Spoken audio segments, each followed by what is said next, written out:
Movie असल में एक कल्ट के बारे में है और ये कोई आम कल्ट नहीं था, क्योंकि इस कल्ट में रहने वाले लोग इस दुनिया में रहने वाले लोगों के साथ नहीं रहते थे, बल्कि वो दूर दराज पहाड़ों और जंगलों में बसते थे। इस कल्ट में मोस्टली औरतें ही थी और सिर्फ एक मर्द था जिसका नाम शीपर्ड था। शीपर्ड असल में उस कल्ट का लीडर था। वो सारी औरतों को गाइड करता था और सब उसे फॉलो भी करती थी। ये कल्ट दो पार्ट्स में डिवाइड था, जिनमें एक ग्रुप वाइफ्स का और दूसरा उनकी बेटियों का। वाइफ्स की ड्रेस का कलर पिंक और डॉटर्स के क्लॉथ का कलर ब्लू होता और ये सारी शीपर्ड ही की वाइफ्स और बेटियां थी और वो शीपर्ड को ही अपना गॉड समझती थी और उन्हें ये लगता था कि शीपर्ड ने ही उन्हें जिंदगी दी है, जिसकी वजह ये थी कि वो सारी औरतें शीपर्ड को अलग अलग बुरी हालतों में मिली थी। मीन्स उनकी लाइफ ज्यादा अच्छी नहीं थी और शीपर्ड ने ही उन्हें जिंदगी जीने का एक नया रास्ता दिखाया, एक ऐसी लाइफ जो पीसफुल हो। और वो सब इस जिंदगी में इतनी मगन हो गई कि वो शीपर्ड को ही अपना गॉड समझने लगे। वो शीपर्ड की हर बात मानते। अगर दूसरे लफ्जों में कहा जाए तो शीपर्ड के गुलाम बन चुके। उन सबके जीने का लाइफस्टाइल बहुत सिंपल था और दुनिया के लोगों से तो वो बिल्कुल ही डिस्कनेक्ट हो चुके। यहाँ तक कि अगर कोई बीमार भी हो जाता तो उसको हॉस्पिटल लेकर नहीं जाया जाता। और इस कल्ट के कुछ रूल भी थे जो खुद शीपर्ड ने ही बनाए थे और उन सब रूल्स को स्ट्रिक्टली फॉलो भी किया जाता, क्योंकि इस कल्ट में ज्यादा औरतें भी थी तो पीरियड्स होना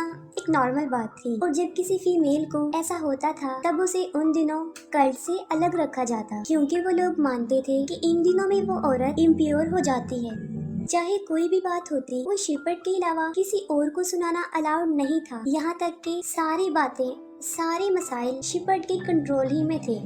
यहाँ तक कि खाना खाते वक्त, सोते वक्त हर वक्त शीपर्ड को ही याद किया जाता, जैसे कि कोई इंसान प्रेयर कर रहा हो। और यही नहीं, उन्हें शीपर्ड पर इतना बिलीव था कि उन्हें लगता था कि शीपर्ड उन्हें इटर्नल लाइफ दे सकता है। शीपर्ड की बेटियों में से जो उसकी मोस्ट फेवरेट बेटी थी, जिसे वो सबसे ज्यादा लाइक करता था, उसका नाम सेला था। इसकी वजह ये थी कि वो समझता था कि सेला बिल्कुल प्योर है और वो भी बाकियों से अलग ही थी। और उसकी माँ की डेथ तब हुई थी जब उसकी मदर ने उसे पैदा किया था। सेला उससे हमेशा अपनी मदर के बारे में पूछती थी, लेकिन शीपर्ड ने कभी भी उसे क्लियरली आंसर नहीं किया। बस वो यही कहता था कि तुम्हारी वहाँ माँ बहुत ही खूबसूरत थी और तुम भी बिल्कुल उसी जैसी ही हो। इस कल्ट में दो और औरतें ऐसी थी जिन्हें बाकी कल्ट से अलग रखा जाता था, जो उन लोगों से थोड़ी दूरी एक कैबिन में रहती थी। इसके पीछे रीजन ये था, उनमें एक औरत जो काफी बीमार थी और शीपर्ड उसे कर्स्ड कहता था, और दूसरी औरत, इसका नाम सेरा था। शीपर्ड को लगता था कि वो अब इम्प्योर हो चुकी है। वो इसलिए क्योंकि उसने शीपर्ड की कुछ बातों को मानने से इनकार किया था। वो लोग उसे खाना तो देते थे लेकिन अपने पास नहीं बैठाते थे। सब उससे नफरत करते थे। इवन कि खुद सेला भी यही सोचती थी कि वो एक इम्प्योर औरत है। अगले दिन सेला जब भेड़ों को चराने लेकर जाती है तब वो फर्स्ट टाइम पीरियड्स को एक्सपीरियंस करती है और इससे वो काफी डर जाती है और उसकी समझ में कुछ नहीं आ रहा होता कि उसके साथ ही क्या हुआ, जिसकी वजह से वो एक भेड़ को भी मार देती। लेकिन वो अपने इस इशू को किसी के साथ भी डिस्कस नहीं करती और भेड़ के बारे में वो ये बताती है कि वो सो गया था और कुछ डॉग्स ने उसे मार दिया, लेकिन शीपर्ड उसे कुछ नहीं कहता और माफ कर देता है। अगले दिन पुलिस वहाँ पर आती है। पुलिस शीपर्ड को वार्न करती है कि वो इस जगह को छोड़कर चले जाएं, वरना वो सबको अरेस्ट कर लेंगे। इस बात को लेकर शीपर्ड काफी अपसेट होता है, लेकिन वो अपनी सारी वाइफ्स और बेटियों को इकट्ठा करता है और वो सबको बताता है कि इस दुनिया के लोग उन्हें उस जगह पर जीने नहीं देंगे, उन्हें ये जगह छोड़कर जानी होगी। और जैसे हम इस जगह पर आए थे, इसी तरह हम किसी और जगह पर जाकर बस जाते हैं। सेला के अलावा बाकी सब खुश होते हैं कि अब वो किसी नई जगह पर जाएंगे और अगले ही दिन वो लोग अपना सारा सामान लेकर किसी नई जगह की तलाश में निकल जाते हैं। रात को वो लोग आराम करते थे और दिन में जर्नी। जब से सेला को पीरियड्स का इशू हुआ था, उसको डरावने डरावने ख्वाब आते थे, खास तौर पर शीपर्ड के बारे में। उसे लगता था कि कुछ तो गलत हो रहा है। अपने इस सफर के दौरान उन्हें किसी जगह पर एक पुराना खाली घर भी मिल जाता है, क्योंकि वो सर्दी का मौसम था और बगैर शेल्टर के रहना तो बहुत मुश्किल था। और इतनी सर्दी होने के बावजूद भी शीपर्ड वहाँ रहने से इनकार कर देता है। वो कहता है कि हम यहाँ नहीं रह सकते, ये टूटे हुए लोगों का घर है। और वो कहता है कि हम इन लोगों से अलग हैं, हमें इन जैसा नहीं बनना। और वहीं पर वो रात को टेंट लगाकर रात गुजारते हैं। और फिर सेला की बहनों में एक को उसके पीरियड्स के बारे में पता चल जाता है। ये बात वो सबको बता देती है और शीपर्ड के कहने पर ही कुछ दिनों के लिए सेला को उस इम्प्योर सेरा के साथ रखा गया। इस दौरान सेरा सेला को काफी कुछ बताती है, खासतौर पर उसकी मदर और शिपट के बारे में। वो बताती है कि जब सैला पैदा हुई तब उसकी माँ बहुत बीमार थी, उसे इन्फेक्शन हो गया था, उसे डॉक्टर की जरूरत थी, लेकिन शिपट की वजह से उसे हॉस्पिटल नहीं ले जाया गया और फाइनली उसकी डेथ हो गई। तब सैला उससे पूछती है कि आप अभी तक यहाँ पर क्यों हैं? ये सब कुछ छोड़कर चली क्यों नहीं गई? जिस पर वो कहती है कि अब मैं इस जिंदगी की आदी हो चुकी हूँ और मुझे तो ये भी नहीं पता कि मैं कौन हूँ। लेकिन असल में उसके दिल में शिपट के लिए नफरत के सिवा कुछ भी नहीं था और वो शिपट की रियलिटी और इस कल्ट के बारे में सारा कुछ जानती थी, तभी उसे सबसे अलग रखा गया था ताकि वो बाकी औरतों को ना भड़का सके। और अब तो सैला को भी ये सब कुछ अजीब लगना शुरू हो गया था और वो भी आहिस्ता आहिस्ता शिपट से नफरत करने लग गई, लेकिन अपनी वो ये फीलिंग्स किसी के साथ भी शेयर नहीं करती थी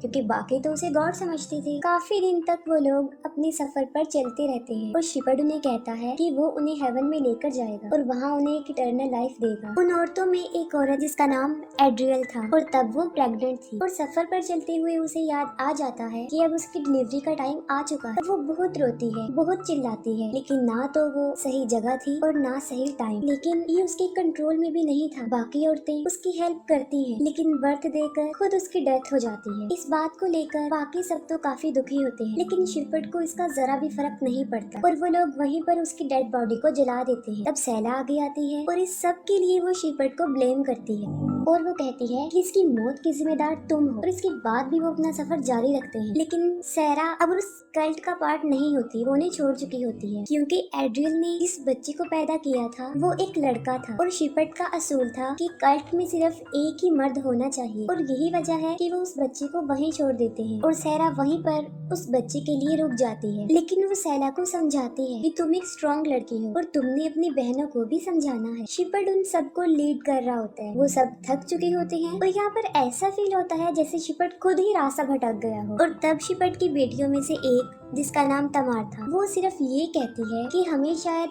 अलग रास्ते पर जाना था, जिस पर शिपट काफी भड़क जाता है और वो उसे डांटता है कि अब क्या तुम मुझे सिखाओगे कि कैसे लीड करते हैं। और शिपट सबके सामने ही उसे पीटना शुरू कर देता है। वो काफी रोती है और कहती है कि मुझसे गलती हो गई है, लेकिन इसके बावजूद भी कोई उसकी हेल्प नहीं कर रहा था। वो उसे काफी बुरी तरह घसीटता है और कहता है कि मुझे मत सिखाओ कि कैसे लीड करना। और एक बार फिर से वो चलने लगते हैं और सारी औरतें शिपट को ही फॉलो करती हैं। काफी दिनों सफर करने के बाद फाइनली वो अपने डेस्टिनेशन तक पहुंच जाते हैं। वो काफी बड़ा और बहुत ही खूबसूरत लैंड था और शिपट उनसे कहता है कि मैं दुनिया में ही तुम्हें हेवन दे रहा हूँ और आज से हम इस जगह पर ही रहेंगे। और इस बात से सब लोग काफी खुश थे। लेक पर पहुँचते ही वो अपनी सब बेटियों को बात देकर इम्प्योर कर देता है और उसने अपनी सारी वाइफ से वादा किया था कि वो उन्हें इटर्नल लाइफ देगा, लेकिन उन्हें ये नहीं पता था कि वो किस किस्म की इटर्नल लाइफ होगी। उसी रात शिपट सैला को अपने टेंट में बुलाता है, जिस पर सैला को काफी अजीब फील होता है और आधी रात को शिपट अपनी वाइफ्स को लेक तक ले जाता है और एक एक करके सबको पानी में डुबोकर मार देता है। सुबह जब उसकी बेटियां नींद से जागती हैं, तब वो देखती हैं कि उन सब की माएं मिसिंग हैं और इस सिचुएशन से वो सारी डर जाती हैं और शिपट के पास जाती हैं जो लेक के पास बैठा हुआ था और वहाँ पर उनकी माओ के कपड़े भी पड़े हुए थे। वो सब काफी रोती हैं और शिपट से पूछती हैं कि हमारी माएं कहाँ गई हैं, जिस पर वो कहता है कि मैं उन सबको इटर्नल लाइफ दे चुका हूँ। और साथ ही वो अपनी बेटियों को कहता है कि अब तुम्हें ही अपनी माओ की जगह लेनी होगी, तुम सभी मेरी बीवियां बनोगी और मेरी खिदमत भी करो। और वो सैला को कहता है कि तुम मेरी फेवरेट बीवी बनोगी और सबको लीड करो और मेरा फुल फोकस तुम पर ही होगा। जिस पर सैला आगे आती है और उसे कहती है कि मुझे तुम्हारी बीवी नहीं बनना और ना ही मुझे तुम्हारा ग्रेस चाहिए। इस पर शिपट को काफी गुस्सा आता है और वो सैला को स्लैप कर देता है। सैला को भी काफी गुस्सा आता है और वो अपने गुस्से को कंट्रोल ना करते हुए शिपट को भी स्लैप कर देती है। इसके बाद हमें पुलिस वाले दिखाए जाते हैं जिन्हें लेक पर बहुत सारी औरतों की डेड बॉडीज मिलती है और जंगल में शिपट की डेड बॉडी भी मिलती है जिसे किसी ने बहुत बुरी तरह मारा हो और जाहिर है उसे किसी और ने तो नहीं मारा होगा, उसे उसकी बेटियों ने ही मारा था। और अब वो सब बहनें अपनी मर्जी से जिंदगी जी रही थी। इस मूवी का बड़ा फैक्ट ये है कि वो एक जालिम मर्द था जिसका मकसद औरतों को अब्यूज करने के अलावा और कुछ भी नहीं था। वो इतना बुरा था कि उसका अंजाम भी बुरा ही हुआ। आखिर वो उनके हाथों ही मारा गया और इसके साथ ही मूवी एंड हो जाती है।